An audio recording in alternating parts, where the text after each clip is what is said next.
Hi everyone, this is Cece and welcome to my channel. Please do not forget to like, share, and subscribe. For today's video, I'm going to show you the token sizes Echeveria na nilagay natin sa veranda area. And I'm happy to tell you that they all survive and are growing well in that location. Starting with this Echeveria, it's trying to outgrow yung pot na color white and it has a thick leaves, compact rosette, and it's starting to have red colors sa tips niya.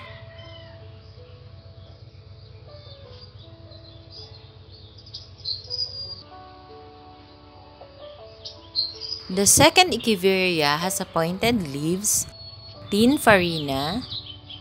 Kaya lang nagwo-worry ako dito sa Echeveria na to kasi nung una may tinanggal na ako na flower stalk. And I don't know kung yung isang tumubo sa in-between ng leaves niya is a baby or a flower stalk. This one has a thick leaves just like the first one that I showed you. Nagkakaroon na din siya ng red color sa may tips niya. And it has thin farina. This one is a special kind of Echeveria. Kung titingnan nyo, napakaganda nung form niya. Kaya lang mukhang masisira yung rosette form niya kasi hindi ko alam kung yung tumutubo sa in-between ng leaves niya is baby or flower stalk. So let's see kung anong ibibigay niya. The second one is green in color and then may lining siya na brown sa kanyang leaves, sa tips ng leaves niya.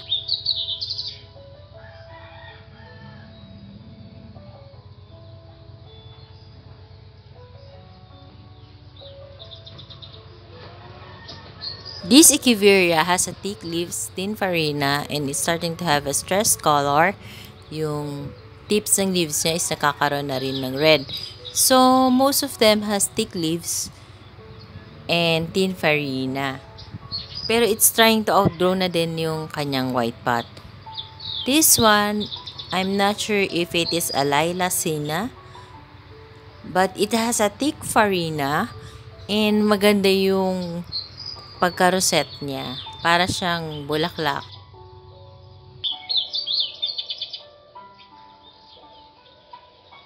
This one, I think is a snow bunny. And it has a baby. Yung farina niya hindi perfect kasi kita nyo naman sa video na may mga fingerprints. But the inner rosette has a good farina. So, may baby siya. Hopefully, mapalaki natin. So, this one has a thin farina. Katulad nung kanina, pointed yung leaves niya na parang may tinik. And ayan na nga, lumalabas yung flower stalk. I think, dalawa pa. So, pag medyo humaba pa yan, tatanggalin ko kasi nasisira yung form ng Echeveria kapag may mga flower stalk sila. And this one is a Hercules. It's trying to outgrow din yung white pot and may kakaroon din siya ng flower stalk. And as you can see, napakaganda ng lining ng petals niya. This one has a thin farina and it's starting to have purple color.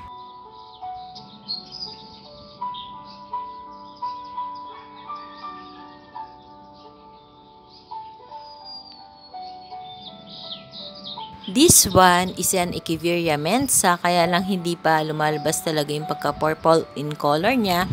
Dun sa pinakagitnang rosette, kung mapapansin kayo, parang nagdo-double head siya. I'm not sure if it's a flower stalk, a baby, or magdo-double head siya. This one is a snow bunny, I think. And yung farina niya, ang ganda. It's very thick na it's giving the Echeveria a white powdery color. Kaya lang, hindi ganun ka-perfect yung farina. This one has a bluish gray na merong nagsastart na mag-red yung tips ng leaves. Pero hindi din perfect yung farina. Pero I think makapal din yung farina niya. Kaya lang medyo nawawash out siya.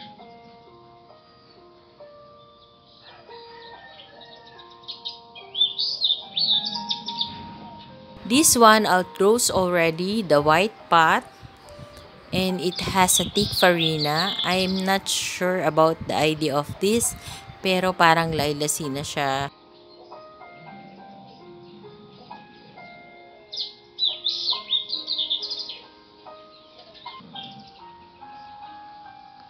The next one is starting to have a purple color. Maganda din yung kanyang petals. It's like rounded but has a pointed tips din.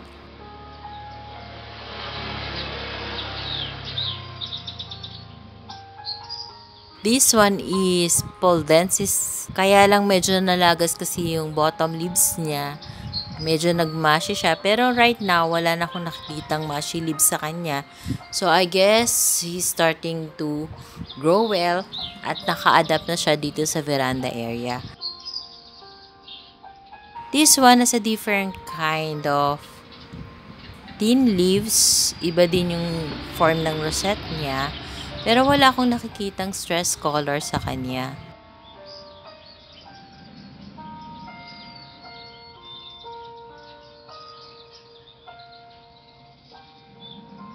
This one is green in color. It has a thin farina and very compact yung rosette. Ang ganda niya. Para kasing perfect yung rosette niya. So, kung nakikita niyo siya in person, maganda siya. So, yung veranda area nga pala is a rain or shine area. Morning and afternoon sanang nakukuha nila. Ito naman is a special one too for me kasi maganda yung farina niya and starting to get stressed. Red and pink yung color ng tips niya. So, hopefully, mas gumanda pa siya as the weather gets colder. So, this one is a Hercules but less in stress color. So, hindi masyadong red yung tips niya. Pero, it's starting to get red na.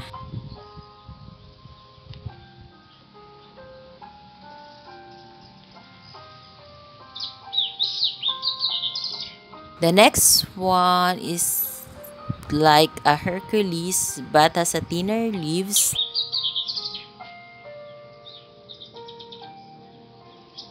Bluish gray yung color ng petals and then pinkish yung tips niya.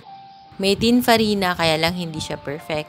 This one is a special kind. I think it's a variegated one. As you can see, may white lining dun sa tips ng petals. And merong mga parang lines na dark in color. I think it's green or gray in color. The next one is a lilacina, I think. And the rosette form of this echeveria is quite perfect. But the farina on the outer leaves is not that good. But the inner one is perfect. I'm not sure of this ID, but it looks like a Hercules, but it's not. It has a pointed leaves and starting to get stressed kasi meron na siyang red sa tips ng petals niya.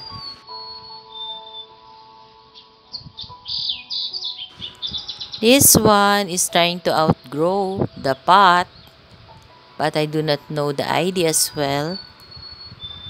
So, it has a thick farina. So, sana ma-perfect natin yung mga farina para mas maganda silang tignan.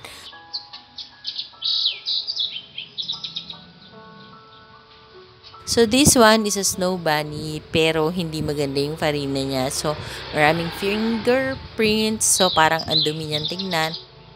So, we just have to wait for the inner set to grow bigger so that they will outgrow the outer leaves na hindi perfect yung farina.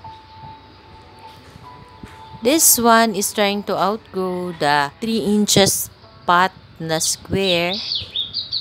I'm not sure of the ID, but it looks nice and it's starting to have a stressed color.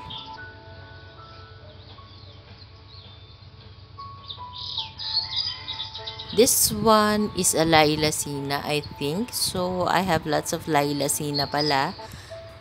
And its rosette is just fine. And it has a perfect farina actually.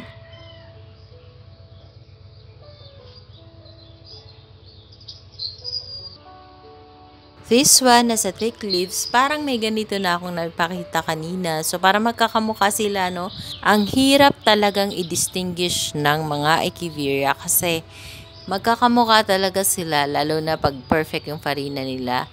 And minsan mahihirapan ka talagang i-identify. So, this one is Echeveria beninsume. So, ang napakaganda ng color niya. Parang Christmas color, green with the red lining. Pero parang dehydrated siyang tignan. Pero kasi that's how you will get your stress color sa succulents. Do not water them. So, this one, medyo parang may rat dun sa kanyang crown. Pero hindi naman siya actually rat. Siguro nasugat yun before or nagkaroon ng sunburn. Hindi ko natanggalan ng water sa rosette.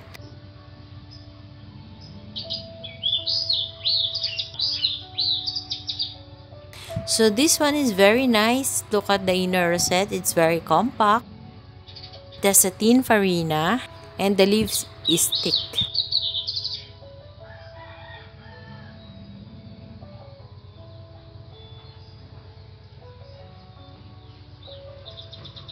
This one is perfect in shape. Thin farina. Ang ganda niya sa personal. And it's trying to outgrow also the 3x3 inches na square pot.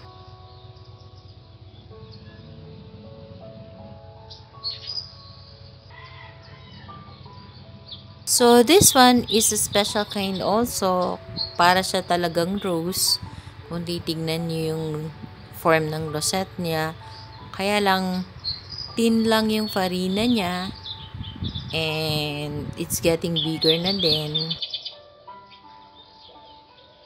This one, para may kamukha na siya kanina. Parang madami akong ganito.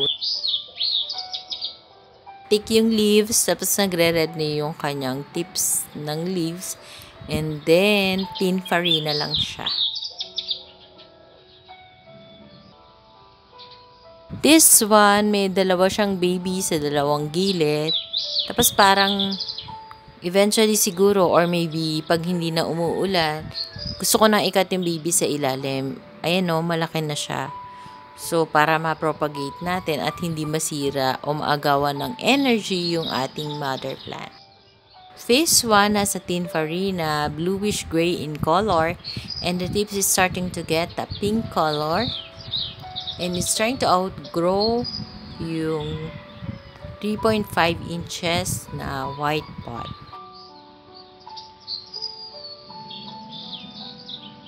This one, I think, is an Echeveria Maria.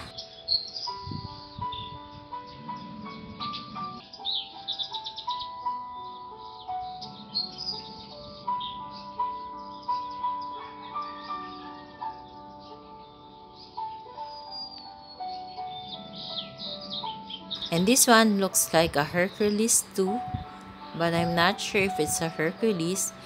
So, kasi nga magkakamukha sila, napakahirap nilang identify. That's why I don't want to give the succulent ID right now. Kasi I don't want to give wrong information sa inyo.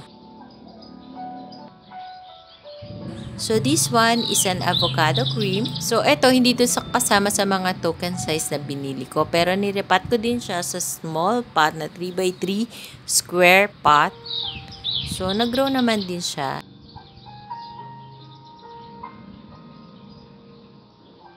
So, that's all for today's video, guys. I hope you like my sharing for today. Thank you for watching. Please do not forget to like and share my video to your family, friends, and relatives. Bye for now. See you in my next video. Bye. God bless us all. Bye.